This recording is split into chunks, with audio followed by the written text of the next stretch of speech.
Assalamualaikum warahmatullahi wabarakatuh. Salam dan bahagia. Kami selaku kelompok 6 akan mempresentasikan materi tentang pembentukan sistem pengendalian pada korporasi dan UMKM. Sebelumnya perkenalkan anggota kelompok 6. Yang pertama yaitu Novi Adinda Rukmana, saya sendiri Yulia Fariza, dan Rehan Nur Setiawan. Yang pertama yaitu merancang dan mengevaluasi sistem pengendalian manajemen, yang membahas kerangka kerja umum yang dapat digunakan untuk merancang sistem pengendalian manajemen atau untuk meningkatkan sistem yang sudah digunakan. Proses merancang dan meningkatkan sistem pengendalian manajemen memerlukan dua pertanyaan dasar, yaitu apa yang diinginkan dan apa yang mungkin terjadi.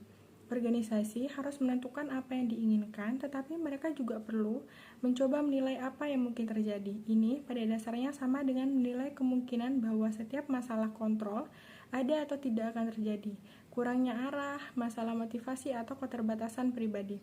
Dengan kata lain, organisasi harus menanyakan apakah karyawan mereka memahami apa yang diharapkan untuk mereka lakukan atau untuk dicapai. Apakah mereka termotivasi dengan benar? Apakah mereka mampu memenuhi peran yang dibutuhkan? Jika kemungkinan tindakan atau hasil berbeda dari hasil yang diinginkan, sistem pengendalian yang lebih atau berbeda mungkin diperlukan, tergantung pada tingkat keparahan masalah dan biaya sistem pengendalian yang dapat digunakan untuk memecahkan masalah. Dalam situasi ini, manajer kemudian harus menjawab pertanyaan, apakah sistem pengendalian yang digunakan dan seberapa ketat penerapannya. Selanjutnya ada pilihan pengendalian. Berbagai jenis pengendalian manajemen tidak sama efektifnya dalam mengatasi setiap masalah pengendalian manajemen. Serangkaian pengendalian manajemen khusus yang akan dipilih dari alternatif yang layak harus yang akan memberikan manfaat bersih terbesar, yaitu manfaat dikurangi biaya. Manfaat sistem pengendalian berasal dari peningkatan kemungkinan keberhasilan atau memperoleh hasil yang diinginkan, karena pengendalian manajemen tidak memerlukan biaya untuk diterapkan dan dioperasikan. Biaya ini harus ditempatkan terhadap manfaat yang diharapkan dari pengendalian yang lebih baik. Selanjutnya, pada tabel 6.1 berikut ini memberikan ringkasan masalah pengendalian masing-masing jenis alamat pengendalian manajemen. Nah, ini menunjukkan misalnya bahwa kendala perilaku tidak membantu memecahkan masalah kurangnya arah. Oleh karena itu, jika pengarahan merupakan masalah yang signifikan dalam bidang yang menjadi perhatian, manajer itu harus mempertimbangkan bentuk pengendalian lainnya. Baik, saya akan melanjutkan slide berikutnya, yaitu personel atau budaya sebagai pertimbangan awal.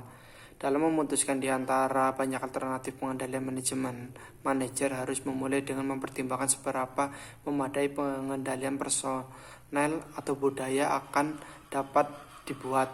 Kontrol personel atau budaya layak untuk dipertimbangkan terlebih dahulu karena memiliki efek samping berbahaya yang relatif sedikit dan biaya out of pocket yang relatif rendah.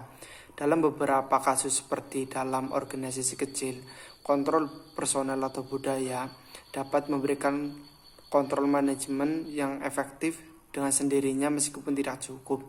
Bahkan dalam pengaturan di mana kontrol personel atau budaya tidak cukup dapat diandalkan sendiri akan berguna untuk fokus pada mereka terlebih dahulu karena mereka harus diandalkan sebagai batas tertentu tidak peduli bentuk lain dari kontrol manajemen yang digunakan. Mempertimbangkan kontrol personel atau budaya terlebih dahulu memungkinkan organisasi untuk menilai seberapa andal bentuk kontrol manajemen ini dan kemudian menentukan sejauh mana mereka harus mempertimbangkan untuk melengkapinya dengan bentuk kontrol lain. Keuntungan dan kerugian dari kontrol tindakan. Keuntungan kontrol tindakan. Yang pertama, kontrol tindakan biasanya memberikan kontrol terbaik karena hubungan kontrol aksi bersifat langsung. Yang kedua, jika kontrol atas tindakan itu sendiri dinilai memadai, tidak perlu memantau hasilnya. Yang ketiga, kontrol tindakan cenderung mengarah pada dokumentasi, akumulasi pengetahuan tentang apa yang paling berhasil. Yang terakhir, kontrol tindakan khususnya dalam bentuk kebijakan dan prosedur juga merupakan cara yang efisien untuk memantau koordinasi organisasi. Terus yang kerugian kontrol tindakan itu, yang pertama ada batasan kelayakan yang parah, yang kedua sebagai besar kontrol tindakan juga dan kreativitas dari jenis yang tepat tidak seperti materi iklan. Yang ketiga, akuntabilitas tindakan khususnya dapat menyebabkan kecerobohan. Yang terakhir, kontrol tindakan seringkali menyebabkan sikap negatif. Beberapa bahkan mungkin sebagian besar orang tidak senang beroperasi di bawah mereka. Terus ini ada keuntungan dan kerugian kontrol hasil. Keuntungan kontrol hasil itu yang pertama, kontrol hasil dapat memberikan kontrol yang efektif bahkan ketika pengetahuan tentang tindakan apa yang diinginkan masih kurang. Yang kedua, kontrol hasil perilaku karyawan dapat dipengaruhi bahkan ketika karyawan diizinkan otonomi yang signifikan. Yang ketiga, kontrol hasil juga dapat memberikan pelatihan di tempat kerja. Yang terakhir, kontrol hasil dibandingkan dengan beberapa bentuk kontrol tindakan, mereka seringkali relatif mudah. Kerugian kontrol hasil itu, yang pertama, masalah keselarasan atau keselarasan mungkin timbul karena pengetahuan yang tidak sempurna tentang hasil yang diinginkan. Yang kedua, ketika hasil dipengaruhi oleh apapun selain keterampilan dan upaya karyawan itu sendiri, seperti hampir selalu terjadi pengendalian hasil membebankan resiko pada karyawan. Yang terakhir, biasanya tidak memungkinkan untuk mengoptimalkan target kinerja yang ditetapkan sebagai bagian dari sistem pengendalian hasil atau seperti target anggaran. Pilihan pengetatan kontrol. Keputusan apakah kontrol harus diterapkan lebih atau kurang ketat dalam hal tertentu organisasi di area dalam organisasi tergantung pada jawaban atas 3 pertanyaan, yaitu yang pertama, apa manfaat potensial dari kontrol ketat. Dalam organisasi manapun, kontrol yang ketat paling bermanfaat atas bidang-bidang yang paling penting bagi keberhasilan organisasi. Faktor penentu keberhasilan sangat bervariasi di seluruh organisasi. Kontrol inventaris yang ketat dapat diterapkan dengan berfokus pada hasil utama jika karyawan dapat dipercayakan untuk menentukan bagaimana menjaga inventaris di dekat tingkat layanan yang diperlukan atau tindakan utama yang melibatkan prosedur inventaris terperinci dan aturan keputusan. Manfaat potensial dari kontrol ketat juga cenderung lebih tinggi ketika kinerja buruk. Yang kedua, berapa biaya? Beberapa bentuk kontrol mahal untuk diterapkan dalam bentuk yang ketat seperti yang telah kita diskusikan sebelumnya. Kontrol tindakan yang ketat dalam bentuk pratindakan. Tinjauan misalnya dapat memerlukan waktu manajemen puncak yang cukup besar untuk melakukan tinjauan. Beberapa kontrol tindakan lainnya seperti untuk tujuan kepatuhan dapat memerlukan banyak waktu pengumpulan, pemeriksaan, dan pelaporan informasi yang dikenal dengan sebutan pendorongan kertas bagi mereka yang menyelesaikan dan meninjauan laporan. Yang ketiga, apakah ada kemungkinan efek samping yang berbahaya? Semua kondisi yang diperlukan untuk membuat jenis kontrol layak, seperti pengetahuan, tentu bagaimana objek kontrol berhubungan dengan tujuan yang diinginkan. Mungkin tidak ada. Jika demikian, efek samping yang berbahaya mungkin terjadi jika kontrol diterapkan, terutama jika kontrol diterapkan dalam bentuk yang ketat. Baik, yang selanjutnya simultan kontrol yang ketat longgar. Peters dan Waterman mengamati bahwa sejumlah perusahaan yang mereka definisikan sebagai sangat baik menggunakan apa yang mereka sebut kontrol ketat longgar simultan. Mereka mengamati bahwa sistem pengendalian yang digunakan di perusahaan-perusahaan ini dapat dianggap longgar karena memungkinkan dan bahkan mendorong otonomi, kewirausahaan, dan inovasi.